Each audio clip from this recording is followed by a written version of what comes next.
Welcome back to my channel. কেমন আছেন সবাই? আশা করছি যে যেখানে আছেন সবাই খুব ভালো আছেন, সুস্থ আছেন। তো আমরাও খুব ভালো আছি।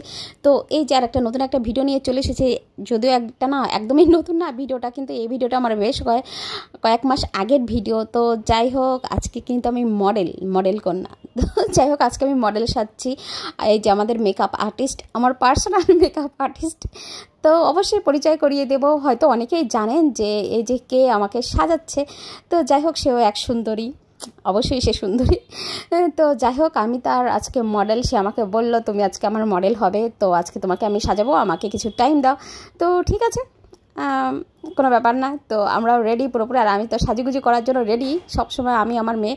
তা যাই হোক, অনেক গল্প গুজব করতে করতে, অনেক মজা করতে করতে আজকে আমি মডেল সেজেছি, মডেল হয়েছি তার। তো যাই হোক, সুন্দরভাবে শাড়ি, হেয়ার, মেকআপ সবই সে খুব সুন্দরভাবে করেছে। তো আপনাদের সাথে পরিচয় করিয়ে দিই। এই যে হচ্ছে আমার যা, আমার মেঝো যা। তো ও না তার মানে মেকআপটার উপর কোর্সটা শিখেছে ব্রাইডালের উপরে। তো আর এই যে আমাকে পুরো হেয়ারটা কমপ্লিট। তো আপনারা ভিডিওটা দেখতে থাকুন, আশা করছি ভালো লাগবে। হ্যাঁ, এখন একটু করছি। এই আপাতত আমাদের হেয়ারটা হয়ে গেছে, তাই না? এই যে পিছনটা তুমি একটু দেখিয়ে দে, ঠিক আছে? যেহেতু পিছনটা কমপ্লিট হয়ে গেছে, এখন তো আমরা ফুল দিচ্ছি না। ও চাচ্ছিল ফুল আনতে, কিন্তু ফুলটা আনা হয়নি। আর একদিন আমরা ফুলটা দিয়ে করবো। হ্যাঁ, তো শাড়িটাও পরা খুব সুন্দর করে শাড়ি পরিয়েছে, আর হেয়ারটা হয়ে গেছে। এরপর মুখের মেকআপটা তুমি একটু, এই যে আমাদের মুখের মেকআপ এখন শুরু হয়ে গেছে। আর মেয়ে ঘুম থেকে উঠে ওই যে দেখা যাচ্ছে ওর পাশে আয়নায় মেয়ে বসে আছে। আচ্ছা, এটা ফাউন্ডেশন দিচ্ছে, তাই না? বলো, ফাউন্ডেশন স্টোক ক্রিম। এটার কথা তো আমি জানি না। স্টোক ক্রিম এটাতে কি কাজ করে?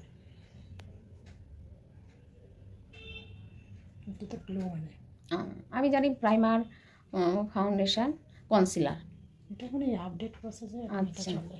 মেকআপ তো তারা আপডেট তো সবসময় একই চলে না, এটা এখন আপডেটে চলে। এটা হচ্ছে গ্লো করে স্কিন। আচ্ছা, অলরেডি বুঝতে পারো তুমি। স্ট্রোক ইলিমিনেশন করে। আগে তো ইলিমিনেশন ইউজ করতে, এখন স্ট্রোক কিরকম একটা দেখো, অলরেডি একটা চিক একটা ভাব গ্লেজ দিচ্ছে, কিন্তু তাই না? অলরেডি দিচ্ছে। এটা হচ্ছে তোমার স্কিন, এখন হচ্ছে তোমার প্রিপারেশন করছে। তো আমার শাড়িটা পরা হয়ে গেছে, তার মানে শাড়িও পরিয়ে দিয়েছে, খুব সুন্দরভাবে শাড়িটা পরিয়েছে। তার মানে একটু অন্য স্টাইলে দারুণ হয়েছে। আর তারপরে তো আমার হেয়ারটাও হয়ে গেছে, আর এবার তার মানে মুখের মেকআপটা হচ্ছে। আর হচ্ছে ও ব্রাইডালের উপরে কোর্স করেছে, ওর মেকআপ কোর্স করেছে। তো কেউ যদি ইন্টারেস্ট থাকে তো আমার সাথে অবশ্যই কন্ট্যাক্ট করতে পারো। আমার জায়ের কাছে যদি এই ভিডিও করতে গেলে কথাগুলো যে কেন এত বাচ্চাদের মতো আওড়ে যায়, তার মানে বুঝে না কেন এমন হয়। তো যাই হোক, আমার জায়ের কাছে মেকআপ করতে হলে আমার সাথে অবশ্যই তোমরা কন্ট্যাক্ট করবে। আর খুব সুন্দরভাবে আমাকে শাড়িটা না পরিয়েছে। আমি ভিডিও শেষে অবশ্যই দেখাবো, একটু রং করেই দেখাবো। তো আর এই যে ওরা আমি প্রোডাক্টগুলো দেখাচ্ছি, শুধু তার মানে চোখের মেকআপের জন্য আইশ্যাডো প্যালেটগুলো কত রকম, এত সুন্দর লাগে, এত কালারফুল দেখতে লাগে। তো যাই হোক, কত কিছুই তো দরকার হয়, কিনতে হয় ওদেরও, তাই না? আর এই যে হেয়ারের জন্য বিভিন্ন রকম এই যে প্রোডাক্টগুলো রয়েছে, সেগুলো দেখলাম। মেকআপগুলো একটু শেয়ার করলাম আপনাদের সাথে। তো এই যে আমার চোখের মেকআপও করা হয়ে গেছে। তো ওকে না আমি এই কথাটা বলছিলাম যে একজন মেকআপ আর্টিস্টের একটা সুন্দর একটা মডেল বা সুন্দর একটা মেয়ে সাজাতে না যতটা চ্যালেঞ্জিং, কিন্তু একটু যে পারফেক্ট না, যেন খুব সুন্দর না, নর্মাল একটা মেয়েকে সাজাতে কিন্তু তাদের জন্য একটু চ্যালেঞ্জিং। আমি সেটাই বলছিলাম যে আমাকে সাজানো তোমার জন্য একটু টাফ, তার মানে তাতেই বোঝা যাবে যে তুমি কেমন আর্টিস্ট, তাই না? আমি একদমই সুন্দর না, তো আমাকে সুন্দর করে একজন আর্টিস্টের কাজই যেটা, তাই না? সে যেরকমই হোক, তাকে সেইভাবেই সুন্দর করে তার সৌন্দর্যটা ফুটিয়ে তোলা, এটাই। তো আমি সেটাই বলছি যে তোমার জন্য আমাকে সাজানো একটু চ্যালেঞ্জিং। তো যাই হোক, ও নতুন শিখছে। তা হয় কি, যদি বাড়িতে বসে একটু, এই যে আমি সে কথাটাই ওকে তখন বলছিলাম যে তোমার জন্য আমাকে সাজানো একটু টাফ।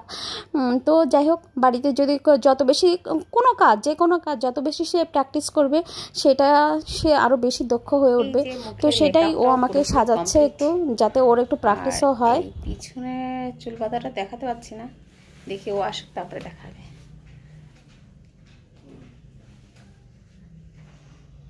বাপি কেমন লাগছে? হ্যাঁ ভালো, ফাইনালি ভরে গেছে। ও নতুন শিখছে তো, তা একটু কারো উপর করলে অ্যাপ্লাই করলে প্র্যাকটিসটা ভালো হয়। তো কানে দুল গয়নাটা না পড়লে আরেকটু সুন্দর লাগবে।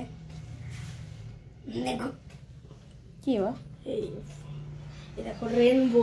তো এই যে আমি পুরোপুরি এখানে রেডি। তো এই যে দেখেন শাড়িটা কিভাবে পরানো হয়েছে, পুরো শাড়িটা না ও ছোটো ছোটো কুচি করে সামনে পিছনে পুরোটাই ওইভাবে পরেছে, যে কুচিটা যে শুধু সামনে থাকে যে আমরা সাধারণভাবে যেভাবে পরি সেভাবে না, পুরো পিছনটা সামনেটা কিছুটা লেহেঙ্গার মতন করে তার মানে ঘের হয়েছে, ওভাবে শাড়িটা পরানো হয়েছে। তারপরে এই যে আঁচলটা কী করে সামনে দিয়ে আবার পিছন থেকে নিয়ে এসেছে, আমাদের ওটা বলা সম্ভব না। তো যাই হোক একদম নতুন স্টাইলে শাড়িটা খুব সুন্দরভাবে পরিয়েছে। আর তারপর এই যে আমি একটু চোখটা বন্ধ করলাম, ও চোখের মেকআপটাও সুন্দরভাবে দেখাচ্ছে। আর এই যে পুরো ভিডিওটা পুরো শ্বাসটা খুব সুন্দরভাবে আপনাদের সামনে আমি আপনাদের সাথে শেয়ার করলাম। আর ভিডিও শেষে কিছু এই যে আমার স্টিল ফটোগুলো আপনাদের সাথে শেয়ার করলাম। তো আপনারা অবশ্যই জানাবেন যে আমার শ্বাসটা কেমন হলো, আমাকে কেমন লাগছে দেখতে। আর আমি সিরিয়াসলি বলছি, প্রফেশনালভাবেই কেউ যদি সাজতে ইচ্ছুক থাকেন তো অবশ্যই আমার সাথে কন্ট্যাক্ট করবেন। আমার জায়ের কাছে সাজতে চাইলে সেই ব্রাইডাল বা রিসেপশন মেকআপ খুবই সুন্দর করে। তো যাই হোক আমার আজকের ভিডিওটা কিন্তু এই পর্যন্ত। আপনারা যে যেখানে আছেন সবাই খুব ভালো থাকবেন, সুস্থ থাকবেন। আর অবশ্যই আপনাদের সাথে আবার একটা নতুন ভিডিও নিয়ে চলে আসব। তো এই যে দেখেন আমার ফটোগুলো কেমন হয়েছে। তো আমার কাছে তো ভালোই লেগেছে, আমার সাজটা ভালোই লেগেছে আমাদের কাছে। তো আপনারাও অবশ্যই জানাবেন কেমন হলো। তো আজকের মতন টাটা, সবাই খুব ভালো থাকবে, সুস্থ থাকবে।